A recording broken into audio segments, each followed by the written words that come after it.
Hello and welcome to the Minds on the Frontline Podcast, brought to you by the Wayne State University Frontline Strong Together 5 program. I'm Jeff Lassers, one of your hosts, and I've been a professional firefighter, paramedic, educator, and content creator for over 19 years.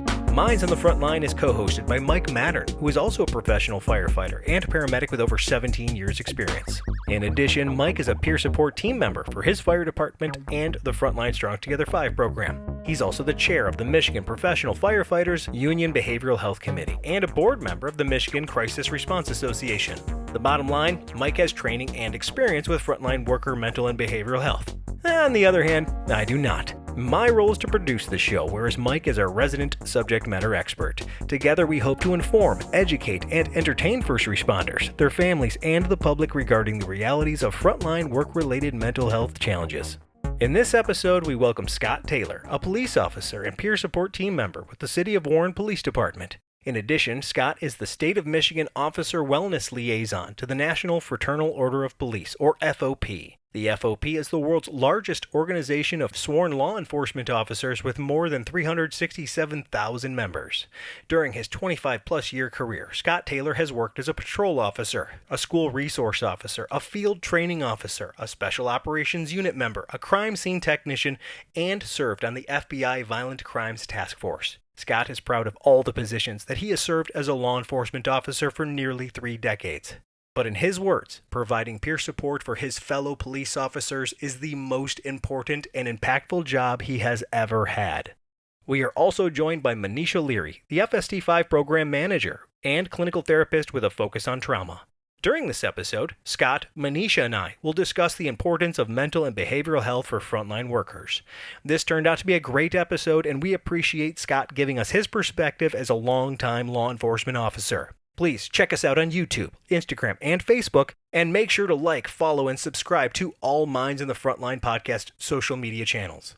Thank you. Have a great day. Good morning, everybody. How are you? Good. Outstanding. Thank you. Good morning. Well, welcome. Everybody knows who Manisha and Mike are.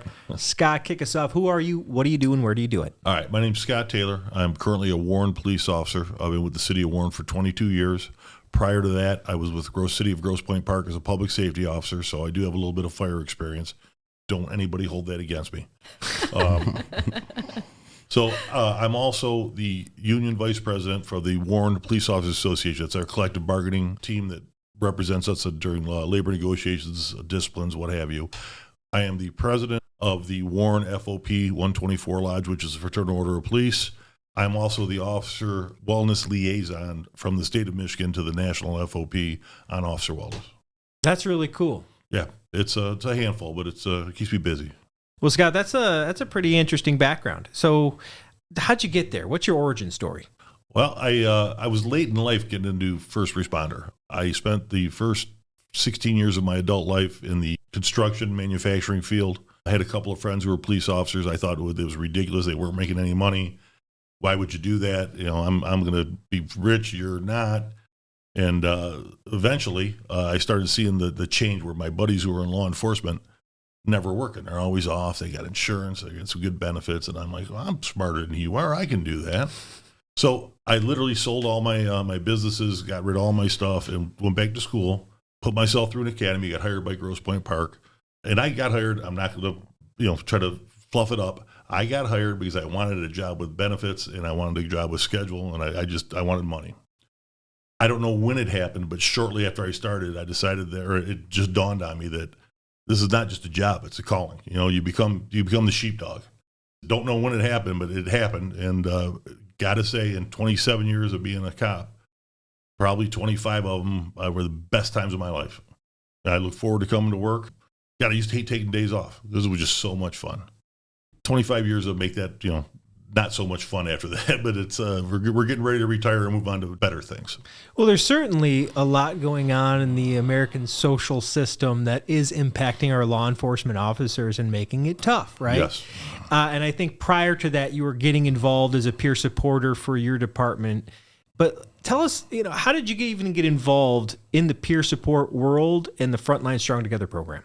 I started out in this profession 100 years ago, like I said, and I was taught, suck it up, buttercup. I had the T-shirt. I remember my first FTO gave me a pair of black leather gloves, sunglasses, and a T-shirt that said, suck it up. I had that philosophy probably till about 8-9 years ago. I had to sit in on a officer resiliency course put on by the National FBI Academy because they needed a union guy. So they put me in. My president said, "You're going." I said, "Oh, gee, thanks." It was a 5-day class. About halfway through, we're sharing experiences, and I had a coworker who I've known for 15 years. One of the greatest guys in the world, told a story about how he got to rock bottom, and he was sitting on his bedroom floor with his gun in his mouth, and he contemplated ending it. And I never, ever thought that this guy would ever say anything like that. It kind of dawned on me that, hey, this stuff's true. This is what's happening. About the same time, I just gotten out of the FBI Violent Crime Task Force. So I was an evidence tech, crime scene technician.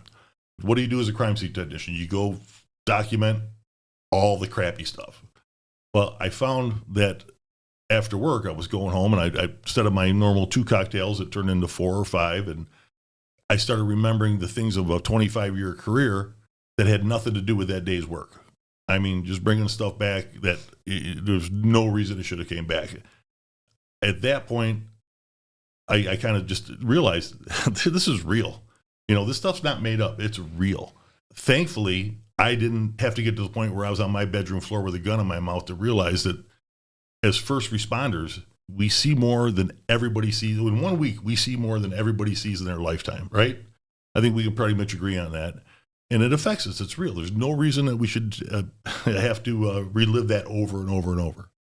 And from that point on, Frontline Strong Together started, formed, and I was assigned to that through my union president again to represent the FOP. I kind of bought in right away, I think. And this is right now, of all the things I've done in my career, and I've had a great career. City of Warren has been fantastic to me. I've done more things than most officers can. This is the single most important thing that I can do, is to get the wellness and resiliency program for first responders. By far. If we can save one life or make one life better for our coworkers, it's just the most important thing ever. Scott, that is awesome. So let's start talking about a little bit about the union a little bit, because I know there's a lot of folks in the FOP who don't necessarily understand exactly what we do, and they still kind of think, suck it up, buttercup, it's kind of fluff. So can you expand on how we reach those individuals? So first of all, it's not just the FOP, it's industry-wide. The FOP represents over 100,000 officers in the United States and actually in the world. So we have several labor divisions overseas. So we're the biggest representative of police officers. It is not just the FOP, it's the police officers themselves that don't understand or don't believe in it.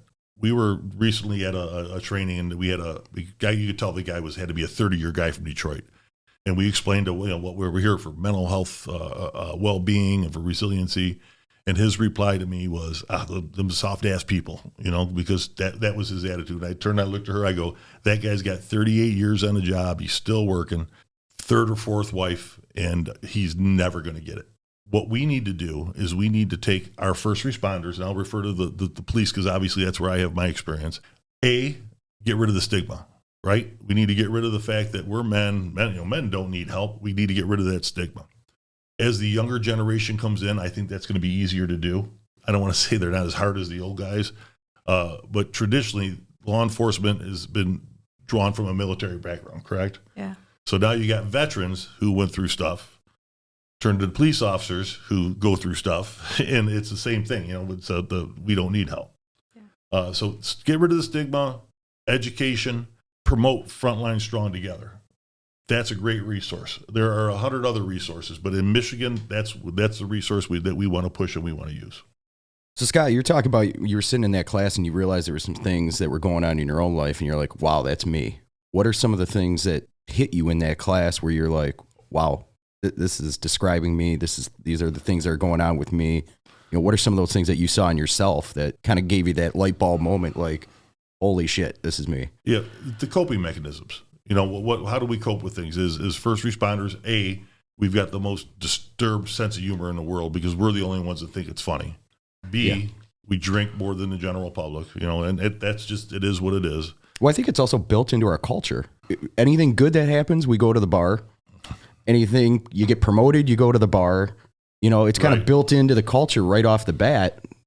You know, the drinking portion is built in. I don't know any cop or fireman who doesn't know every barmaid at every bar in their city. You know, and I remember when I had first gotten married, and actually I take it back. I was just dating my current wife.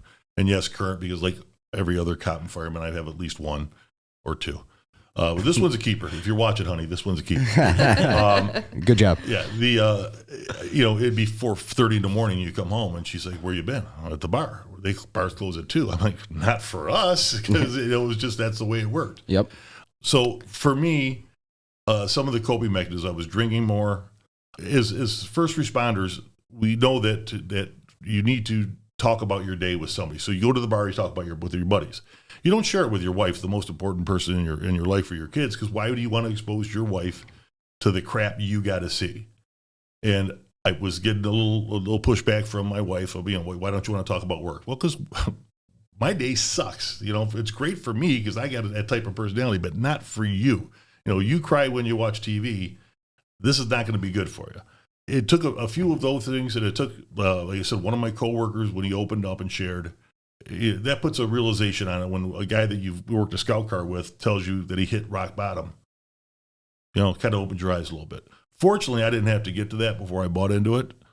And another thing for me that's super important is I have a son who's a detective in Warren. Even though I tried to talk him into doing anything else, I tried to talk him to be a fireman. I said, "God, listen, you work 7 days a month, you make great chili, you have a clean car." 7? Who's working 7? Who's working 7? I got to find that place. I'm just guessing, guys. I'm just guessing. And when he decided to take the path he was at, so now I got a kid who's 7 years on the job. I got to look out for him and his welfare. You know, I got to make sure that he has good mental health for the rest of his career, and then all the other guys that are still there. I'm a short timer. I'm leaving shortly, but this is a career. It's more important that we make sure that this career carries on and our guys stay safe. And I think that's an important thing that we're starting to see nowadays is all of us who went through it. I'm on 17 years. I think you're close to 20. Just got out over 19, yeah. And the change is like what you just talked about. We want to make it better for the people coming in after us, like your son. Absolutely. You know, we all went through that period of, you know, keep your mouth shut. If you can't handle it, find a new job. But we're all realizing what it actually did to us. And rather than pass that down the line, it seems like this kind of generation right now is trying to change that for the next generation. And that's nice to see across the board, whether it be police, fire, EMS, corrections, dispatch. And that's nice to see because we're starting to see it a lot more. And I think a lot of that applies to the fact that is just as first responders, that's what we do is we want to help people, right? And we've always said that, you know, nobody helps us like we do. That's always been the thing with cops and firemen and just first responders in general. So we have that need to make things better for us, for people. And like I said, I have the personal interest because I got to make it better for my kid who's, you know, and so that kind of gave me a little motivation.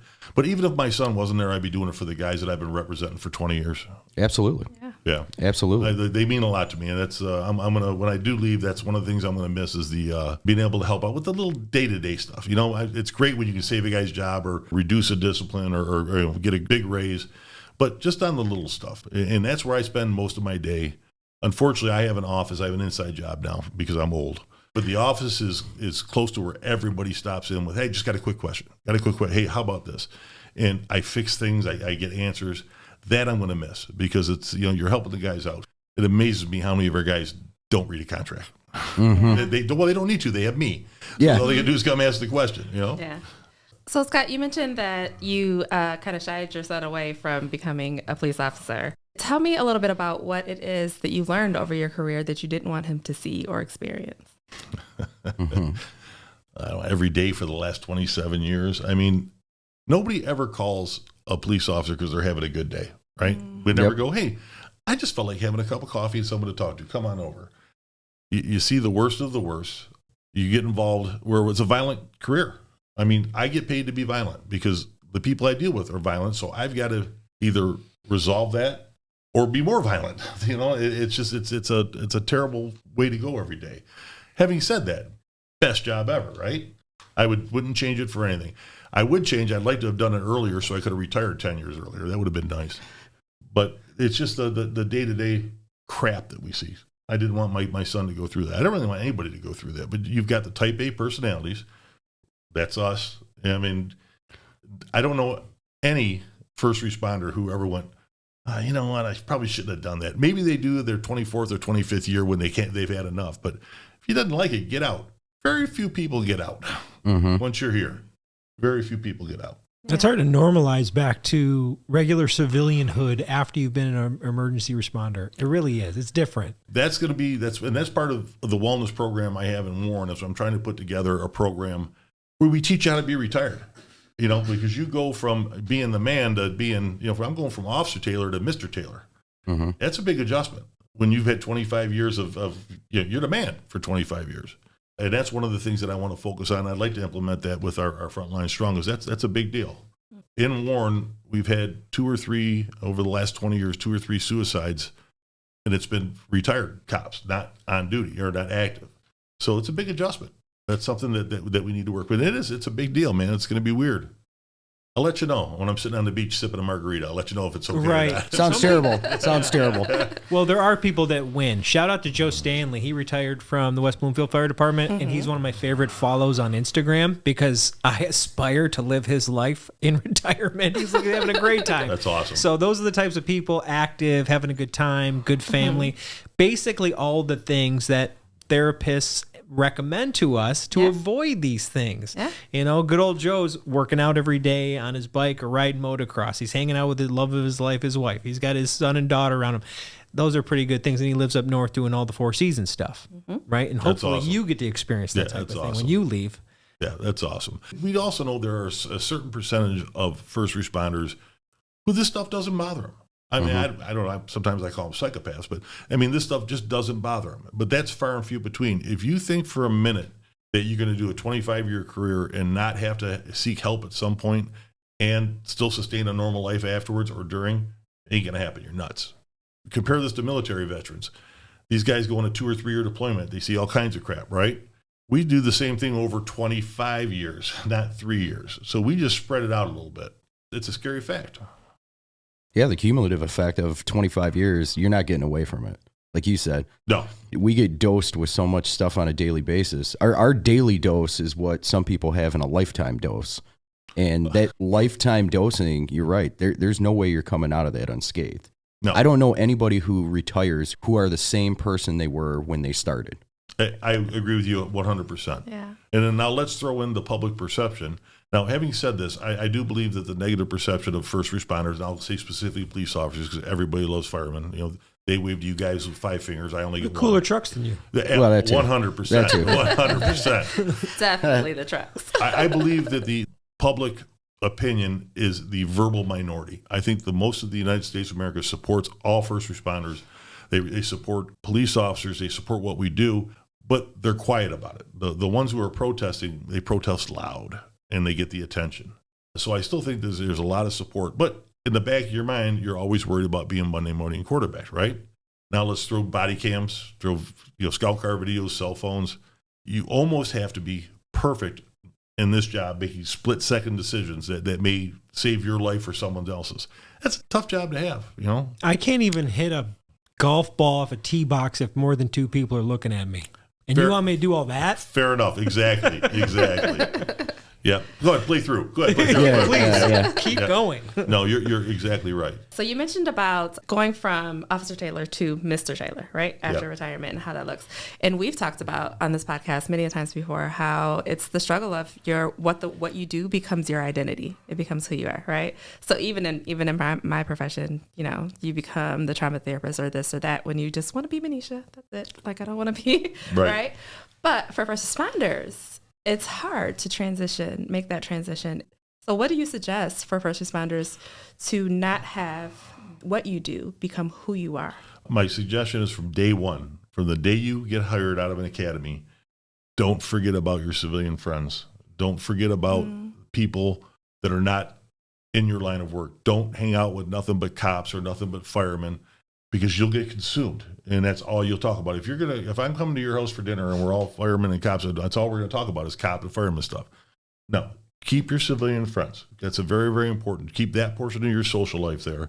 Don't cover your basement walls with all your police and fire memorabilia. You know what? We have 4 walls in the basement. You get one. You can put all your stuff up on one. Then I want some beer signs on the other one. I want some Harley Davidson stuff on one. You know, maybe an old Farrah Fawcett poster from the 70s. Still have mine. Just realize from day one that you have another life. Make sure you're interactive with your family. Don't take your 5-year-old and train them to be a cop. Train them to be a baseball player, a hockey player, lacrosse, soccer, not a real sport. But either way, Shots fired. Yep. that would be my number one suggestion is from early on, just don't get consumed. Yeah. What do you guys say? That's huge. I've got friends who I've known forever from high school, middle school. Hanging out with them is way different than hanging out with people from work. They're the people who kind of knew you before you were Officer Taylor or a firefighter or paramedic or whatever. And you're right. It's that whole other world. Like, you're not talking about work. You kind of release yourself from that. But the other part is, like, when you leave work, you leave work. When I leave work, I'm now dad. Whereas if you keep that kind of separate, your whole identity isn't the fire service. I coach my son's football team. When I leave work, that's my thing for the day, is I'm going to go be a coach, or I'm going to go be a dad, or whatever. Where you see the guys who have problems are the ones who, off duty, they wear a fire shirt every single day, or a police shirt. By the way, first responders love free T-shirts, and we will wear them freely. That's usually why they're wearing it. Yes, exactly, exactly. That's actually a fact. Yes, That's a fact. yes. So, I mean, they're the ones who are wearing the fire gear 24/7. You know, they're talking about it. You got to have a separate life outside. When I go to work, that's work me. When I leave work, that's Mike. I'm just Mike. That's a big thing for me, is keeping that separation. That's huge. Don't be the guy that takes the prep radio home with you in the car. Yes. To listen to what's going on while you're at home. But don't get me wrong. I mean, early in my career, I was into the job. Like, I'm still into the job. But at some point, you have to realize there's something more to you than that job. There's a life outside of that job. That's a huge thing that you really need to realize. And hopefully you realize it sooner than later. When you walk out the door at 8 o'clock, that's it. Mm-hmm. That's work. I think you'll like it more too. I found that the more I'm able to tune out of the fire department when I'm off duty and hang out with, let's say, normal people. Yeah. By the time I get back, I'm like, all right, what's going on at the firehouse, right? Oh, you got to get back to the drama. Right, you know, all the things. Yeah. What's the new SOG? What's this? What's the contract? What'd the cops do? What's going on? Oh, did you hear what's his name broke the thing? That becomes like the fun hangout. And you're like, oh, I'm working. Oh, I forgot we went on 7-8 calls today. You that becomes more fun when you can leave it alone. Right. You come back to the world's biggest high school with all the drama. Oh, my gosh. The rumors. Oh, who screwed something up? Oh, yeah. Did you hear Steve's got to go over to admin? Or Yeah. For sure. Okay. So knowing that it's real, knowing that we all are going to suffer some degree of issues, whether it's something that takes us down or not, how can frontline workers get help if they think they need it? Step 1, put stigma aside. Forget about it. Step 2, there's a million different resources. The one I'm going to hear talk about is going to be Frontline Strong Together. We've got a website. We've got phone numbers. We've got podcasts. We have a YouTube channel. I was just aware of that. It's pretty awesome. We have the resources. Our ultimate goal is to set up a peer support team for either every department, fire, police, corrections, or every region. And that's something, once we get going, Manisha and I will come to your department and we will show you how to set it up. We'll give you the paperwork, the SOP. We'll train you. We'll get you going, and we'll be there for further support. If not, go to the website. There's phone numbers. There's emails. Call me. Well, those are great things to really consider, but it's really hard to have a peer support team if your administration doesn't fully buy in. Now, there's chiefs out there that are very pro peer support teams, and they do everything they can to support them. There's some chiefs who may not see the value quite as clearly. So what do you say to those chiefs that you want to empower to take advantage of this great program that we have through FST5? And what do you also say to those chiefs who may not see the light yet? So it's not only is it difficult, it's impossible if you don't have support from administration. It's absolutely impossible. So the chiefs or the admin who buy into it because they know it's the right thing to do. Mm-hmm. They know we have a problem. Easy peasy, right? You get them this is what you need. And they buy in because they know it's right. Now, the chiefs that don't buy in, they don't believe it, they're still the suck it up buttercups. You go and explain to them that you realize with this program, you are going to save a ton of money in insurance premiums. You are going to save a ton of money in days time off. You're going to save a ton of issues with officer discipline. We sell it that we make their life easier because this is going to correct those problems for them. And if they have half a brain, which they probably have half a brain, they're going to buy into that because they're going to know, A, it's going to help my budget. B, it's going to help my manpower. And C, I don't have to write guys up as often. Let's see how this works. You should be able to at least to get let them get a taste of it, to try it. And all those things will happen. Absolutely all those things will happen with proper support for mental health, well-being, and officer resiliency. All of those things will happen. Less sick time, less disciplines, definitely less insurance premiums, which affects the entire city. That's how you sell it. So what's the ask? If that's the sell, that sounds like I can't say no to it. But at the end of the day, what's the ask from FST5 to do that? He's like, well, but, and if this, then that. So what is FST5 capable of doing for those departments? Just walk in and handle it? First of all, the easiest sell, don't cost nothing. Don't cost you nothing. Mm-hmm. We'll come in. We've got all your paperwork right here. Here's your SOP. All you got to do is plug your department name in and have your city attorney look at it. Good deal. We're going to train all your people once you pick your peer team at no cost. We're going to get this program going, and if 6 months at no cost to you, if you don't see a difference, you don't think it's working, then shut it down. Just get your foot in the door. FST5 will do all of that. We'll train them. We'll set them up. We'll hold their hand through the entire process till they're up and running. And then when they hit a snag, we'll be there to help them with that.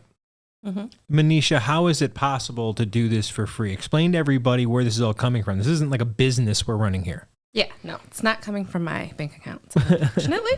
But yeah, so this is all free because the state of Michigan believes in what FST5 is doing. They believe in what Frontline Strong is doing. So this is a grant-funded and supported program. Wayne State administers the program, and what we're doing is offering all we can to our first responders at free and low cost. So of course, all of our treatments can't be 100% free, but we try to get you into a space where this isn't costing you anything, because the biggest cost is you not being here, or you losing your job, or you not having the connection with your family. That's the biggest cost. Right. So the reality is it's already costing our first responders so much to not have a program like FST5 and not be a part of this program. So when you ask what the ask is give us a chance.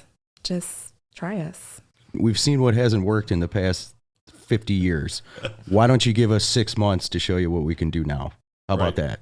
And let's just be clear. We're doing something that most states have not even started yet. So this is an opportunity for departments, for chiefs, for everyone to be a part of something that is going to change the face of what first responder work looks like in the state of Michigan.